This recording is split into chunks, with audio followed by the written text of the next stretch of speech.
Lu pernah nggak kepikiran satu hal yang agak aneh? Di hampir setiap sudut kota, bahkan di daerah yang kelihatannya sepi, selalu ada satu toko yang lampunya terang, pintunya terbuka, dan orang keluar masuk tanpa henti. Namanya Indomaret. Mau pagi, siang, malam, bahkan tengah malam pun, selalu ada orang yang belanja. Pertanyaannya sederhana tapi dalam. Kenapa bisnis seperti ini hampir tidak pernah terlihat sepi? Banyak orang mengira rahasianya cuma satu, modal besar. Padahal kalau cuma soal modal, harusnya banyak pengusaha besar lain bisa meniru dan hasilnya sama. Tapi kenyataannya tidak begitu. Ada ribuan minimarket lain yang buka, tapi tidak semuanya bisa bertahan. Artinya ada sesuatu yang lebih dalam dari sekedar uang. Ada sistem bisnis yang bekerja sangat rapi di baliknya. Gua mau lu melihat Indomaret bukan sebagai tempat beli mie instan atau minuman dingin. Coba lihat dia seperti mesin uang yang dirancang dengan sangat presisi. Setiap rak, setiap produk, bahkan setiap lokasi toko itu bukan kebetulan. Semua dirancang untuk satu tujuan, membuat orang datang, belanja, dan kembali lagi tanpa sadar. Dan di video ini, gua nggak cuma mau cerita Indomaret sukses. Itu terlalu dangkal. Yang kita bongkar adalah cara kerjanya. Mulai dari kenapa mereka bisa membuka ribuan toko, bagaimana mereka memastikan toko selalu ramai, sampai strategi yang membuat bisnis ini tetap stabil bahkan saat ekonomi sedang tidak baik. Yang menarik, logika di balik bisnis ini sebenarnya bukan hanya milik perusahaan besar. Banyak prinsipnya justru bisa dipakai oleh pebisnis pemula. Bahkan kalau lu baru mulai usaha kecil sekalipun, cara berpikir yang dipakai oleh sistem seperti Indomaret ini bisa membuka cara pandang baru tentang bagaimana bisnis seharusnya dibangun. Jadi di video ini kita akan bedah 3 hal penting. Pertama, bagaimana sebenarnya model bisnis Indomaret bekerja dari dalam. Kedua, kenapa hampir semua tokonya terlihat selalu ramai meskipun saingannya banyak. Dan yang paling penting, apa pelajaran bisnis yang bisa lu ambil supaya usaha lu sendiri punya peluang bertahan lama? Karena pada akhirnya, memahami bisnis seperti ini bukan sekedar menambah pengetahuan. Ini tentang membuka mata kita bahwa uang sebenarnya bergerak mengikuti sistem. Dan orang yang paham sistemnya, biasanya tidak sekedar jadi pembeli di kasir. Mereka mulai belajar bagaimana cara berada di sisi yang mengendalikan permainan. Oke bro, sekarang kita masuk ke inti permainan. Kalau lu lihat Indomaret dari luar, kelihatannya cuma toko kecil yang jual barang sehari-hari. Tapi sebenarnya yang mereka bangun bukan sekedar toko, melainkan sistem distribusi uang. Mereka membuat tempat di mana kebutuhan harian orang bertemu dengan sistem penjualan yang sangat terstruktur. Coba pikirkan begini, setiap manusia punya pola hidup yang hampir sama. Makan, minum, mandi, isi pulsa, beli kebutuhan rumah. Semua itu terjadi berulang setiap hari. Nah, Indomaret tidak mencoba menjual barang mahal atau langka. Mereka fokus menjual sesuatu yang pasti dibutuhkan orang secara rutin. Ini strategi pertama yang sering tidak disadari banyak orang. Bermain di kebutuhan yang berulang. Indomaret tidak butuh satu pelanggan yang belanja 1 juta rupiah. Mereka lebih memilih 100 orang yang masing-masing belanja Rp10.000 setiap hari. Dalam bisnis, arus uang yang konsisten jauh lebih kuat daripada transaksi besar yang jarang terjadi. Analogi sederhananya begini, kalau bisnis itu seperti sumur air, banyak orang mencoba menggali sumur yang dalam tapi jarang ada airnya. Indomaret memilih menggali sumur yang tidak terlalu dalam, tapi tepat di sumber air yang terus mengalir. Karena kebutuhan sehari-hari tidak pernah berhenti. Sekarang kita masuk ke strategi kedua yang jauh lebih penting, lokasi. Indomaret hampir tidak pernah membuka toko secara acak. Mereka mempelajari pola lalu lintas manusia. Dekat pemukiman, dekat jalan utama, dekat tempat orang lewat setiap hari. Karena dalam bisnis retail, lokasi sering lebih penting daripada produk. Lu mungkin pernah melihat 2 toko yang menjual barang sama persis. Tapi yang satu selalu ramai dan yang satu sepi. Bedanya cuma satu, posisi. Indomaret memahami satu prinsip sederhana bro. Orang malas berjalan jauh untuk membeli kebutuhan kecil. Kalau tempatnya dekat dan mudah diakses, orang hampir selalu memilih yang paling praktis. Makanya kalau lu perhatikan, banyak Indomaret muncul di dekat perumahan, persimpangan jalan, atau dekat fasilitas umum. Mereka tidak menunggu orang datang jauh-jauh. Mereka mendekatkan toko ke jalur kehidupan sehari-hari manusia. Itu membuat toko selalu terlihat hidup. Lalu strategi berikutnya adalah kenyamanan. Indomaret tidak hanya menjual barang, mereka menjual pengalaman belanja yang simpel. Toko bersih, lampu terang, barang tersusun rapi, AC dingin, dan pembayaran cepat. Hal kecil seperti ini membuat orang merasa lebih nyaman dibanding belanja di tempat yang berantakan. Dalam dunia bisnis modern, kenyamanan sering menjadi pembeda besar. Orang tidak selalu memilih yang paling murah. Banyak orang memilih tempat yang lebih mudah, lebih rapi, dan lebih cepat. Indomaret memahami psikologi ini dengan sangat baik. Ada satu strategi lain yang sering tidak disadari. Variasi produk yang sangat luas tapi tetap relevan. Lu bisa beli air mineral, mie instan, kopi, sabun, roti, bahkan bayar tagihan listrik di satu tempat yang sama. Ini membuat satu toko kecil terasa seperti pusat kebutuhan harian. Bayangkan kalau setiap kebutuhan kecil harus dibeli di tempat berbeda. Orang akan capek. Nah, Indomaret memotong kerumitan itu. Mereka membuat satu titik yang memenuhi banyak kebutuhan sekaligus. Semakin banyak kebutuhan yang bisa dipenuhi di satu tempat, semakin besar kemungkinan orang datang kembali. Tapi ada satu hal yang lebih dalam lagi, bro. Indomaret sebenarnya tidak hanya menjual barang. Mereka menjual kebiasaan. Ketika seseorang terbiasa membeli sesuatu di tempat tertentu, otaknya akan otomatis kembali ke tempat yang sama tanpa banyak berpikir. Itulah kenapa bisnis seperti ini terlihat selalu ramai. Bukan karena setiap hari mereka mencari pelanggan baru, tapi karena mereka berhasil menciptakan pola kebiasaan dalam hidup pelanggan. Dan begitu kebiasaan itu terbentuk, bisnis akan berjalan seperti mesin yang terus berputar. Di titik ini, lu mulai bisa melihat bahwa kesuksesan Indomaret bukan keajaiban. Ini hasil dari kombinasi strategi sederhana tapi dijalankan dengan sangat disiplin. Memilih kebutuhan yang selalu dicari orang, membuka toko di jalur kehidupan manusia, dan menciptakan pengalaman belanja yang membuat orang ingin kembali lagi. Dan percaya atau tidak, ini baru separuh dari ceritanya. Karena di balik toko yang kelihatannya sederhana itu, ada sistem bisnis yang jauh lebih besar yang membuat mereka bisa membuka ribuan cabang tanpa kehilangan kendali. Sistem inilah yang sebenarnya menjadi rahasia utama kenapa bisnis seperti Indomaret bisa terus berkembang. Sekarang kita masuk ke bagian yang jarang dibicarakan orang ketika melihat Indomaret, sistem di belakang tokonya. Karena kalau lu hanya melihat satu gerai, kelihatannya sederhana. Tapi sebenarnya yang berjalan di belakang itu adalah jaringan bisnis raksasa yang bekerja seperti mesin distribusi uang. Sampai beberapa tahun terakhir, jumlah gerai Indomaret di Indonesia sudah melewati angka 20.000 toko. Bayangkan skalanya, bro. Kalau satu toko saja melayani ratusan transaksi per hari, berarti jutaan transaksi terjadi setiap hari di seluruh jaringan mereka. Ini bukan lagi sekedar toko kelontong modern, ini ekosistem ekonomi. Sekarang kita pakai contoh angka sederhana supaya lu bisa melihat logikanya. Misalnya satu toko Indomaret rata-rata melayani 300 transaksi per hari. Kalau rata-rata belanja setiap orang Rp25.000, berarti omset harian satu toko bisa sekitar Rp7.500.000. Dalam sebulan, angka itu bisa menjadi sekitar Rp225 juta per toko. Sekarang bayangkan jika dikalikan ribuan gerai. Bahkan dengan margin keuntungan kecil di retail, misalnya sekitar 5% sampai 10%, skala bisnis ini membuat uang yang berputar menjadi sangat besar. Disinilah strategi besar Indomaret terlihat jelas. Mereka tidak mengejar margin besar per produk. Mereka mengejar volume transaksi yang sangat tinggi. Dalam dunia bisnis, ini disebut permainan skala.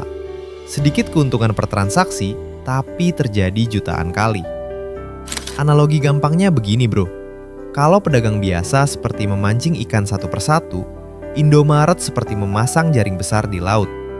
Setiap ikan mungkin kecil, tapi karena jumlahnya banyak, hasil akhirnya tetap besar. Sekarang kita masuk ke sistem kedua yang membuat bisnis ini kuat, rantai distribusi terpusat. Indomaret tidak membeli barang seperti toko kecil yang ambil dari grosir terdekat. Mereka punya jaringan gudang distribusi sendiri yang mengatur aliran produk ke ribuan toko. Sistem ini membuat dua hal terjadi sekaligus. Pertama, mereka bisa membeli barang langsung dari produsen dalam jumlah besar sehingga harga lebih murah. Kedua, stok di setiap toko bisa dikontrol dengan sangat rapi sehingga jarang terjadi kekosongan barang. Inilah salah satu alasan kenapa toko mereka jarang terlihat kehabisan produk. Ketika sistem distribusi bekerja seperti jam yang presisi, rak toko selalu terisi. Dan bagi pelanggan, ketersediaan barang itu sangat penting. Orang cenderung kembali ke tempat yang selalu punya apa yang mereka cari. Sekarang kita bahas satu hal yang sering disalahpahami. Banyak orang mengira semua Indomaret dimiliki langsung oleh perusahaan pusat. Faktanya, tidak semuanya begitu. Sebagian besar gerai justru menggunakan sistem franchise. Artinya begini bro, banyak gerai Indomaret dimiliki oleh investor atau pengusaha yang membeli lisensi franchise. Mereka mengeluarkan modal untuk membuka toko, tapi sistem operasionalnya tetap mengikuti standar perusahaan pusat. Dengan cara ini, Indomaret bisa memperluas jaringan toko dengan sangat cepat tanpa harus menanggung seluruh biaya pembangunan sendiri. Ini seperti membangun kerajaan bisnis dengan bantuan banyak pemain lain. Dari sisi investor, mereka mendapat keuntungan karena menggunakan merek yang sudah dipercaya orang. Dari sisi perusahaan pusat, mereka mendapat pemasukan dari lisensi, sistem distribusi, dan jaringan pemasok. Semua pihak mendapat bagian dari mesin bisnis yang sama. Tapi ada satu hal menarik yang jarang dipahami. Semakin banyak toko yang mereka buka, semakin kuat juga sistem bisnisnya. Karena setiap toko baru berarti lebih banyak transaksi, lebih banyak data pelanggan, dan lebih kuat posisi mereka dalam negosiasi dengan produsen. Inilah yang disebut network effect dalam retail. Semakin besar jaringan, semakin sulit bagi pesaing kecil untuk mengejar. Bukan karena produknya berbeda, tapi karena sistem di belakangnya sudah terlalu kuat. Ada juga mitos yang sering beredar. Banyak orang berpikir Indomaret selalu untung besar karena tokonya ramai. Padahal kenyataannya, tidak semua gerai menghasilkan keuntungan yang sama. Ada juga toko yang performanya biasa saja. Tapi sistem mereka dirancang supaya keseluruhan jaringan tetap sehat. Beberapa toko mungkin hanya menghasilkan keuntungan kecil, tapi toko lain di lokasi strategis bisa menghasilkan omset jauh lebih tinggi. Secara keseluruhan, jaringan bisnis tetap stabil. Ini pelajaran penting untuk pebisnis pemula. Banyak orang terlalu fokus pada satu titik usaha, padahal bisnis besar selalu berpikir dalam sistem dan jaringan. Mereka tidak hanya membangun satu toko sukses, mereka membangun struktur yang bisa menghasilkan uang dari banyak arah. Jadi ketika lu melihat Indomaret yang selalu ramai, sebenarnya yang lu lihat hanya ujung gunung es. Di bawahnya ada jaringan distribusi, sistem franchise, permainan skala, dan strategi lokasi yang semuanya bekerja bersamaan. Dan memahami logika ini penting bro, karena begitu lu mulai melihat bisnis sebagai sistem yang saling terhubung, cara lu memandang uang dan peluang akan berubah total. Bisnis tidak lagi terlihat sebagai sekedar jual beli, tapi sebagai mesin yang bisa dirancang untuk menghasilkan arus uang secara konsisten. Sekarang pertanyaan paling pentingnya bro, dari semua yang kita bahas tentang Indomaret tadi, apa yang sebenarnya bisa lu tiru sebagai pebisnis pemula? Karena jelas, kita tidak punya ribuan toko atau sistem distribusi raksasa. Tapi menariknya, banyak prinsip bisnis mereka justru bisa diterapkan dalam skala kecil. Pelajaran pertama adalah memilih bisnis yang punya permintaan berulang. Banyak orang memulai usaha dengan mengejar sesuatu yang terlihat keren, tapi jarang dibeli orang. Padahal, bisnis yang paling stabil justru sering datang dari kebutuhan sehari-hari yang terus dicari. Coba lihat logika sederhana ini. Kalau satu pelanggan membeli produk lu sekali saja, lu harus terus mencari pelanggan baru. Tapi kalau satu pelanggan membeli produk lu setiap minggu, bisnis lu mulai punya arus uang yang lebih stabil. Itulah yang dilakukan Indomaret sejak awal. Jadi, kalau lu ingin membangun bisnis yang tahan lama, mulai dengan satu pertanyaan sederhana. Produk atau layanan apa yang orang butuhkan secara rutin? Semakin sering orang membutuhkan produk itu, semakin kuat fondasi bisnisnya. Pelajaran kedua adalah soal lokasi dan akses. Banyak usaha sebenarnya bagus, tapi tersembunyi di tempat yang sulit dijangkau.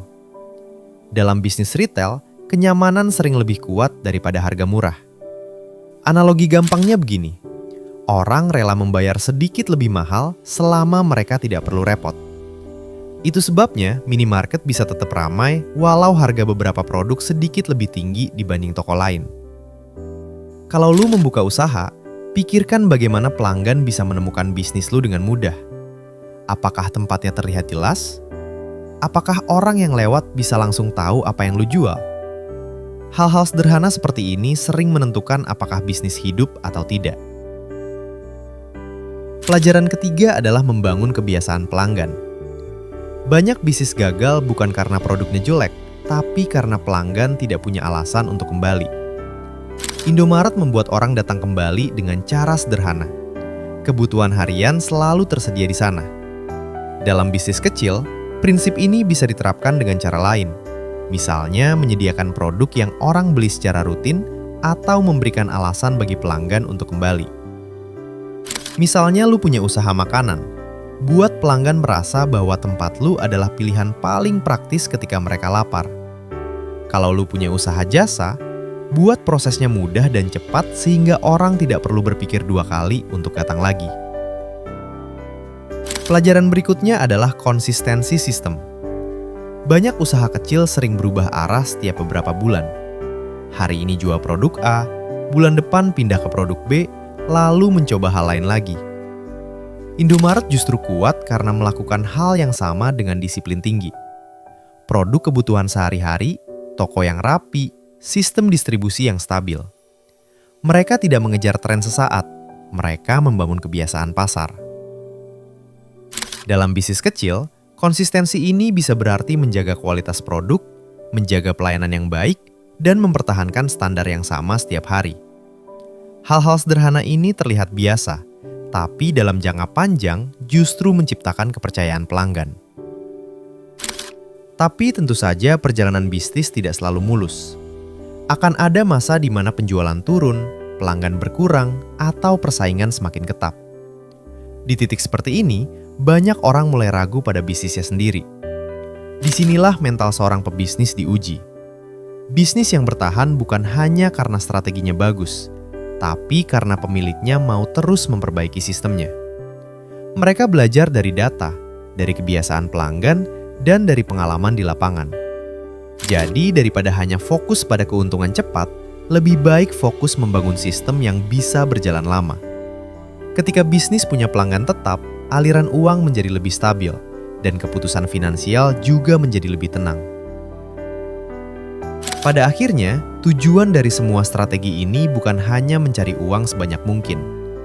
Tujuannya adalah menciptakan bisnis yang punya fondasi kuat, sehingga lu tidak selalu bergantung pada keberuntungan atau tren pasar. Dan ketika fondasi itu sudah terbentuk, uang biasanya akan mengikuti dengan sendirinya. Karena bisnis yang memahami kebutuhan manusia dan menjalankannya dengan sistem yang rapi hampir selalu punya peluang bertahan lebih lama dibanding bisnis yang hanya mengejar keuntungan cepat. Jadi kalau kita tarik garis besar dari semua yang sudah kita bahas, rahasia Indomaret sebenarnya tidak serumit yang dibayangkan banyak orang. Mereka tidak mengandalkan satu trik ajaib. Mereka membangun sistem yang sederhana, tapi dijalankan dengan sangat disiplin. Menjual kebutuhan yang selalu dicari orang, membuka toko di jalur kehidupan manusia, dan memastikan pengalaman belanja selalu mudah dan nyaman. Di balik toko kecil yang sering kita lihat setiap hari, sebenarnya ada mesin bisnis yang bekerja tanpa henti.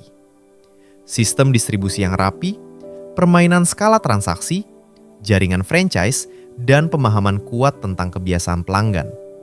Semua itu bekerja bersama seperti roda gigi yang saling menggerakkan. Pelajaran paling pentingnya buat kita bukan soal meniru Indomaret membuka ribuan toko. Yang lebih penting adalah cara berpikirnya.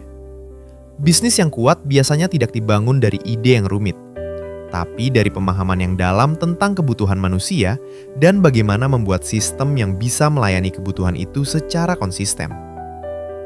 Jadi mulai sekarang, coba lihat bisnis dengan cara yang berbeda. Jangan hanya bertanya produk apa yang bisa dijual. Mulai bertanya, kebutuhan apa yang terus muncul setiap hari, dan bagaimana membuat sistem yang selalu siap melayani kebutuhan itu. Karena pada akhirnya bro, uang jarang datang dari sesuatu yang rumit. Uang biasanya mengalir ke sistem yang sederhana, jelas, dan dijalankan dengan konsisten dalam waktu lama. Sekarang gue penasaran dengan pandangan lu. Menurut lu, dari semua strategi yang kita bahas tadi, bagian mana yang paling menarik atau paling bisa diterapkan ke bisnis kecil? Tulis pendapat lu di kolom komentar, karena seringkali diskusi di sana justru membuka ide baru buat banyak orang yang sedang membangun usahanya. Kalau lu merasa pembahasan seperti ini membantu membuka cara pandang baru tentang bisnis dan uang, jangan lupa subscribe channel ini. Karena di channel ini, kita tidak hanya bicara soal cara mencari uang, tapi juga cara memahami bagaimana sistem ekonomi sebenarnya bekerja di sekitar kita.